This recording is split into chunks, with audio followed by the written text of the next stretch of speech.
Si tuviéramos que resumir la esencia de este plato en pocas palabras, podríamos decir que es persistente, inconfundible, polémico y muy potente. No se ha dejado vencer por el paso del tiempo.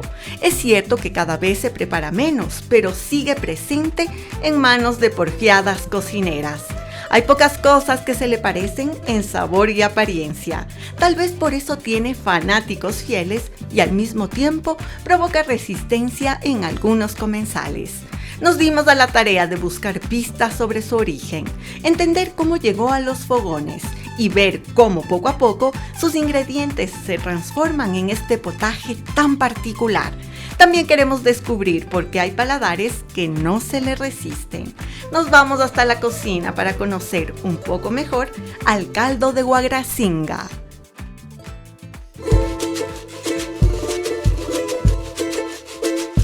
Imagine acercarse a una olla que hierve lentamente sobre el fuego. El vapor sube espeso, cargado de aromas envolventes, cebolla, ajo, caldo concentrado. ¿Suena bien? Aunque este no es un plato que seduce a primera vista, pero basta probar una cucharada para que todo cambie. El sabor es profundo, reconfortante y que en el paladar recuerda a algo que viene de mucho más atrás. Calienta el cuerpo, llena el estómago y deja una sensación de fuerza que nace en los Andes. Ese plato es la Huagrasinga. Bueno, este plato me gusta porque cuando yo era niña, mi finada madre, ella nos preparaba para los desayunos, para irnos a la escuela, porque mi madre decía que este caldo es un gran alimento. Nos decía para la memoria y también algún día para los huesos. Nos ha gustado, pues, que donde quiera de repente encuentro, nos comemos este caldito, porque le hace sudar y dice, por eso esto le mandan hasta para un remedio. Su nombre proviene del quichua. Huagra significa toro o ganado. Singa se refiere a la nariz o al hocico. El plato se prepara con partes de la cabeza de la res, especialmente aquellas que muchas cocinas modernas suelen descartar. Y allí aparece una de las claves más profundas de la tradición culinaria andina: el respeto por el alimento y el aprovechamiento completo del animal. La Huagrasinga está vinculada a otra Huagrasinga, que es una festividad que se desarrolla sobre todo en las provincias del norte de Imbabura y Carchi. Esta Huagrasinga, con G, no con H, es una festividad que está vinculada al carnaval, ¿no es cierto?, producto del mestizaje, donde los pueblos indígenas, sobre todo del Otavalo y alrededores, acostumbran en algunos casos todavía a festejar el carnaval, digámoslo así, con caras pintadas o máscaras muy coloridas, ¿no es cierto? Eso se llama Huagrasinga, que significa cara de joven, ¿no? Y ¿qué vínculo tiene con el Huagrasinga, la preparación esta que se hace con la cabeza de toro? Pues bueno, generalmente en los huasipungos era muy común en carnaval sacrificar una res, aprovechar todas las partes más importantes de la res durante toda esta festividad de carnaval, y lo que iba quedando era las patas y la cabeza. Entonces, con la cabeza raspada y limpiada, pues se hacía un caldo, o se hace todavía en algunos casos un caldo, que está casi siempre acompañado con papas y con mote. El origen de la Huagrasinga no está registrado en documentos formales. No tiene una fecha exacta ni un cocinero al que se le pueda atribuir. Su memoria vive en la tradición. Durante generaciones, en las comunidades ganaderas, cuando se sacrificaba una res, se utilizaba cada parte. Los huasipungos que ayudaban en la faena de las reses generalmente recibían como pago por su ayuda la cabeza, las patas, vísceras, productos que podían ser mejor aprovechados por ellos, ¿de acuerdo? No tanto como que esto no me sirve, entonces tómalo, sino más bien era como una especie de pago. De hecho, se sigue haciendo. Yo estuve en una investigación no tan reciente, pero que pude notar que en ciertas zonas, sobre todo del austro del país, esta costumbre todavía es muy común, de que cuando alguien va a faenar 2, 3 reses fuera de un camal en una hacienda, normalmente la gente, los vecinos que van a ayudar, reciben como pago estas partes de la res, ¿no es cierto? Entonces es más bien un pago de agradecimiento más allá que toma un despojo.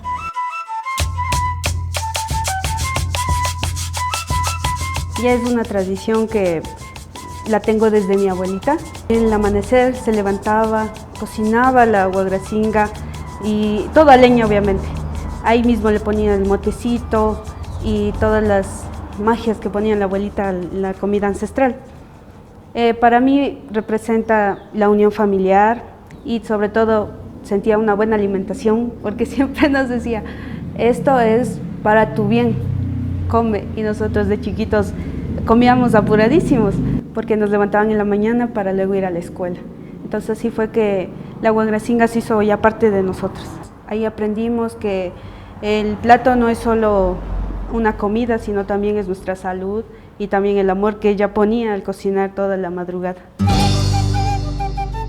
Prepararla es un proceso que exige tiempo, paciencia y una buena olla. Primero se limpia cuidadosamente la carne de la cabeza de res. Luego se coloca a hervir durante varias horas hasta que la cocción lenta haga su magia. Los tejidos se ablandan, el colágeno se libera y el caldo comienza a adquirir esa textura espesa y rica que caracteriza al plato. Comenzamos obviamente eligiendo la cabeza adecuada, se le chamusca, se le parte en partes y de ahí se lava muy bien para que no queden huesos pequeños. Una vez lavado se le pone la ollita con ajo. El ajo tiende a desaparecer, se desvanece solo. Y ahí le ponemos lo que es la cebolla larga, le ponemos un poquito de sal, así coge sabor la carnecita. Y el caldo también se vuelve más delicioso. Y por último le agregaríamos el orégano para que le dé un rico aroma. Si les gusta, le agregamos un poquito de leche. El proceso de la cocción de la guagracinga es bastante largo, debido a que la cabeza obviamente se hace cruda. Se pone en leña y tarda de 2, 4 a 6 horas dependiendo de qué tan mayor era el ganado. Una vez lista es cuando la carne empieza a deshacerse y el cuerito es como gelatina. Se deshace y usted prácticamente con las manos solo desmenuza y de ahí sí ya está listo para servir. Y en los pedazos más grandecitos, como en este caso la mejilla, la cortamos en porciones, ya que no se deshace tan fácilmente porque es bastante grande. Vamos a prepararlo como antiguamente se hacía. Ponemos el motecito en el caldito para que absorba su saborcito también. Una vez puesto eso, agregamos ya la carne. Le meneamos para que todo se integre muy bien. Una vez listo, usamos el platito de barro, ya que conserva su sabor, el calor y también es muy típico y tradicional. Ahorita le pondremos la hierbita que le da un rico sabor y también lo decora. Y una poquita de cebollita picado finamente, de igual forma le da un sabor y un color. La servimos con tostadito, un limoncito, un rico ají de pepa de sambo y una rebanadita de aguacate. Jessica, cuando nosotros vemos este gran plato de caldo, difícilmente podríamos imaginar que en la cabeza de la res haya mucha carne. ¿En dónde se encuentra toda esta carne que vemos aquí? Se encuentra en las mejillas, sobre todo esta parte de aquí hasta la de acá. Por eso es guagracinga, porque va incluido todo esto de la nariz y un poquito de las mejillas. ¿Y cómo se sirve esto? A ver, cuéntame. Bueno, para prepararse ya sería que esté el caldito, el motecito y la carne, con su picadito. De ahí sí procedemos al tostadito y al limón. Ayuda a que se corte un poquito la grasa. Ajá. Y también le da un rico sabor. En realidad, el limón le da un gusto un poco más ácido, pero la carne se deshace completamente por todo el tiempo que permaneció cocinándose, ¿no? Exactamente, la carnecita debe estar suavecita y está en su punto. Lo que tiene es una consistencia gelatinosa en realidad, pero sabe bastante bien. Sí, es por lo que tiene un alto contenido de colágeno. La piel hace que esto sea como una gelatina si se deja enfriar. Es muy delicioso y sobre todo muy nutricional. La cocción campesina tiene una sabiduría silenciosa. Convertir lo que parece poco en algo abundante, sustancioso y lleno de sabor y nutrición. tiene bastante sabiduría popular porque este caldo tiene un alto contenido de colágeno, ¿no es cierto? De hecho le llaman levantamuertos porque para el chuchaqui también se usa. Es elevado en proporción de grasa, además de almidones, y de alguna manera terminan sirviendo al organismo para recubrirse, ¿no es cierto? Y para nutrir de mucha energía. Entonces sí tiene algo que ver con esta creencia popular de que es vigorizante, pues sí lo es. El colágeno y las grasas son uno de los mejores repelentes para el frío. El caldo de Huagracinga es una experiencia colectiva. En muchas comunidades se prepara durante mingas, reuniones familiares o celebraciones. Recordemos que la Huagracinga es uno de los vivos ejemplos de la solidaridad comunitaria.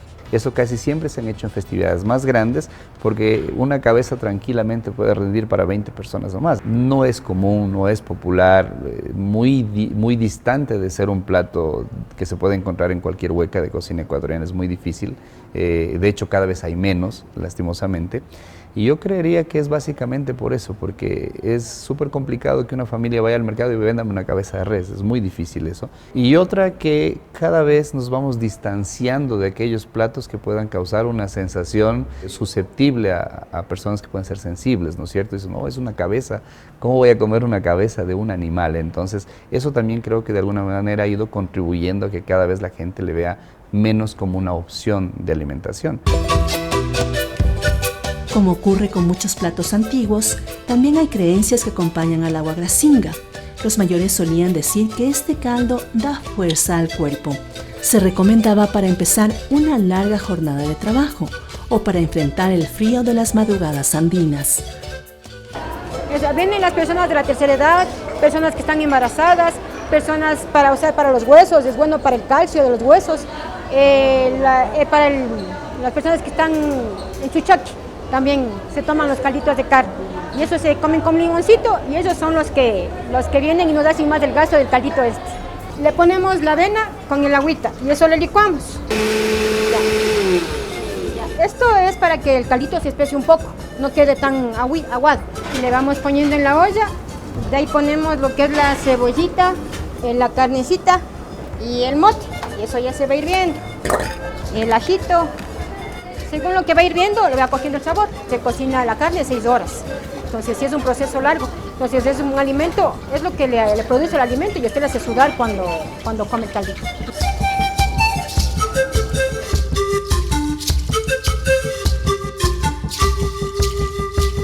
Yo antes no había la olla de presión. Cocinábamos como 8 horas, cocinábamos a carbón o a leña. Quien consumía esto era más la gente chuchaqui. Era doña Charito, dame un caldo con limón y bastante ají. Y, ay, cómo me hace sudar, decían. En la cocina popular de la sierra ecuatoriana existen preparaciones que rara vez aparecen en los menús de restaurante o en los libros de gastronomía más conocidos. La Huagracinga es un patrimonio culinario que se transmite más por la práctica que por los recetarios. Somos una cultura de transmisión oral. Significa que todo lo que hacemos se ha transmitido a través de la oralidad de generación en generación. Por eso tenemos muy pocos manuales o recetarios escritos, pero sí muchos saberes que se han ido transmitiendo de generación en generación. Y el caldo de Huagracinga viene siendo algo como esto, ¿no? Si bien es cierto, antes era una exclusividad de las haciendas, de los latifundios y dentro de esto de los huasipungos, luego pues se convirtió en este conocimiento trasladado a las ciudades, donde de esa misma gente, de esos territorios, empezaron a migrar a las ciudades, se llevaban consigo estos saberes, ¿no es cierto? Es muy difícil encontrarte en un restaurante, pero sí es común encontrar en mercados. Hablar de Huagracinga es acercarse a una forma de entender la comida. Nace de la experiencia acumulada de generaciones que aprendieron a cocinar con lo que tenían a mano, a respetar los ingredientes y a transformar cada recurso en algo valioso.